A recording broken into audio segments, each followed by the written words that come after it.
ইন্দোনেশিয়ার জুমার নামাজ চলাকালে এক মসজিদে বিস্ফোরণে অন্তত ৫৪ জন আহত হয়েছেন।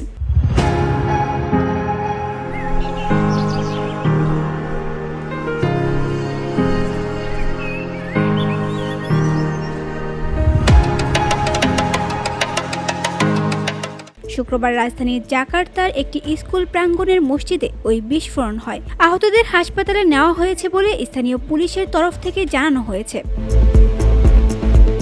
জাকার্তার পুলিশ প্রধান আসিফ এদি সৌহেরি জানান, রাজধানীর উত্তরাংশে কেলাপা গাডিং এলাকায় বিস্ফোরণ সংঘটিত হয়েছে। আহতদের মধ্যে অনেকের অবস্থা আশঙ্কাজনক। বিস্ফোরণের কারণ জানতে তদন্ত চলমান রয়েছে।